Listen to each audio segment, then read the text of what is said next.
Halo, selamat sore. Kembali lagi dengan saya Abdul Maulana dari Sekretaris Direksi sebagai personal asisten. Dalam minggu ini saya belajar mengenai tentang apa itu yang dinamakan positioning. Nah, positioning itu apa sih? Dan memang saya sedikit penasaran apa sih yang dimaksud dengan positioning dan saya dalam minggu ini belajar mengenai sedikit tentang positioning. Nah, salah satu upaya penting dalam meningkatkan kekuatan pasar pada perusahaan adalah melakukan strategi positioning.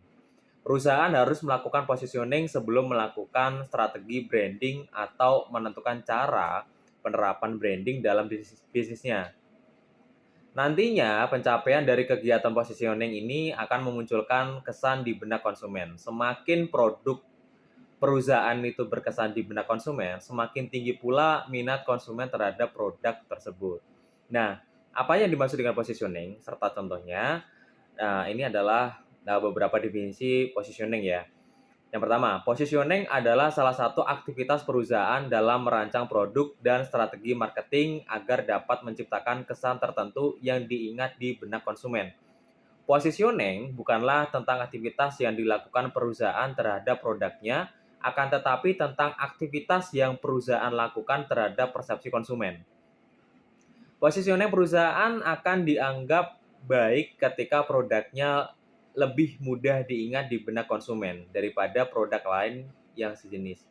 Nah, jadi ada beberapa uh, positioning ya. Menurut Kartajaya di buku 2007 itu terdapat syarat dalam membangun positioning, yaitu yang pertama, positioning harus memberikan kesan secara positif kepada pelanggan dan menjadi alasan para pelanggan membeli produk yang ditawarkan perusahaan. Yang kedua, positioning mencerminkan kekuatan dan keunggulan kompetitif suatu perusahaan. Yang ketiga, positioning harus bersifat unik dan dengan mudah dibedakan dari produk kompetitor. Yang keempat, positioning harus relevan dan berkelanjutan dengan berbagai perubahan dalam lingkungan bisnis seperti perilaku pelanggan, perubahan persaingan, perubahan sosial budaya, dan lain sebagainya. Ya, ada beberapa definisi menu positioning ini menurut beberapa ahli ya, yang mungkin yang saya ambil mungkin ada dari 3, yaitu pertama dari Kotler dan Keller dari 2016. Menurut Kotler and Keller, definisi positioning adalah aktivitas perusahaan dalam membuat citra dan penawaran agar mendapat tempat khusus sesuai target marketnya. Tujuan dari positioning adalah untuk menempatkan brand dalam benak konsumen agar tujuan perusahaan tercapai. Yang kedua, menurut Hasan tahun 2008, definisi positioning menurut Hasan adalah penempatan sebuah brand di market yang nantinya brand tersebut akan mendapatkan sambutan positif dibandingkan dengan produk-produk saingannya. Kemudian yang ketiga yaitu terkait definisi dari Sugoto tahun 2009.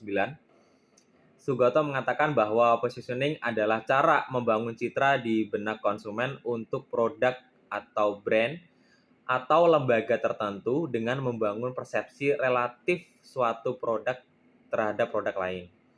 Nah, ada tambahan lagi ya definisi terkait dari Ciptono tahun 2015. Menurut Ciptono, definisi positioning adalah strategi yang untuk menciptakan perbedaan yang unik dalam benak pelanggan di pasar, sehingga terbentuk citra brand yang lebih superior dibandingkan brand produk kompetitornya. Nah, jenis-jenis jenis-jenis positioning itu terbagi ada beberapa jenis, yaitu ada yang pertama yaitu brand positioning, kemudian ada positioning pasar atau market positioning, kemudian ada positioning produk atau product positioning, dan ada beberapa tiga itu ya. Jadi memang dari itu saya akan menjelaskan pertama mengenai brand positioning. Brand positioning adalah salah satu marketing strategi yang bertujuan untuk mengenalkan produk perusahaan agar lebih dekat kepada konsumen. Caranya adalah dengan menempatkan nama perusahaan atau produk dengan baik di benak konsumen sehingga mereka selalu mengingatnya. Sebaiknya perusahaan bisa membuat konsumen jatuh hati terhadap produknya karena kesan yang unik pada produk tersebut. Jadi Untuk membuat perbedaan dari kompetitor, perusahaan itu perlu terlihat menonjol dalam beberapa hal. Yang pertama terkait pelayanan, kenyamanan, harga produk, kualitas produk, media sosial, keaslian produk. Tak hanya perusahaan yang besar saja yang perlu menggunakan brand positioning.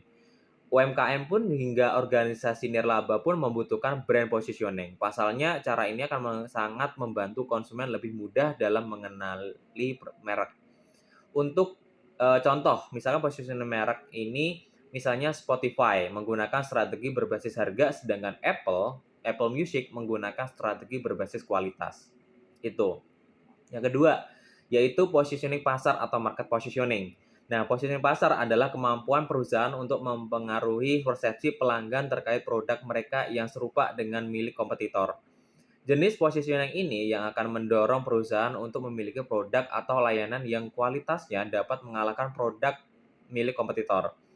Hal tersebut dapat perusahaan raih dengan terus meneliti tren market serta menganalisa competitive intelligence dengan baik. Nah, ada berikut terdapat beberapa fungsi dari market positioning, antara lain yang pertama, untuk meningkatkan angka penjualan produk. Yang kedua, membantu menentukan target market yang lebih jelas. Yang ketiga, membantu perusahaan dalam memahami kebutuhan pelanggan. Yang keempat, yaitu perusahaan menjadi lebih kritis dan mengambil suatu keputusan. Nah, kemudian yang position produk, yang ketiga ya, yaitu terkait positioning produk atau product positioning, adalah salah satu tindakan yang dilakukan perusahaan untuk membuat produknya selalu diingat oleh customer.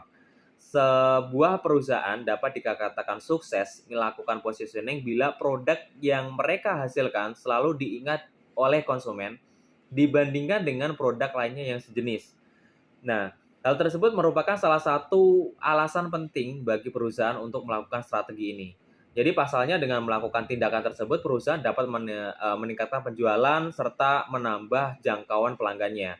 Perusahaan juga akan terus berusaha untuk menanamkan produk value kepada konsumen agar minat konsumen terus meningkat dari waktu ke waktu. Contoh, positioning produk makanan misalnya merek Coca-Cola, Pepsi, McDonald, dan Burger King menunjukkan bahwa semua merek tersebut selalu mencoba untuk menjadi yang paling unik. Maka, brand perusahaan pun harus bisa memanfaatkan analisis STP atau segment targeting positioning. Ini untuk menentukan pasar yang tepat dan menjadi unik di antara kompetitor. Nah, itu beberapa hal yang saya pelajari untuk part 1 yang terkait belajar mengenai positioning. Nah, untuk part 2-nya nanti kita belajar tentang strategi positioning, kemudian ada beberapa manfaat positioning dalam pemasaran, dan beberapa kesalahan-kesalahan dalam positioning. Nah, kemudian ada beberapa kesimpulan. Jadi dalam video ini saya bagi menjadi 2 sesi. Yang pertama tadi terkait jenis-jenis positioning dan pengertian. Yang kedua nanti akan jelas terkait dengan kesimpulan dan lain terkait positioning lainnya. Itu saja terkait materi pembelajar pada minggu ini dari part 1. Terima kasih telah menyimaknya. Thank you for watching. Bye-bye.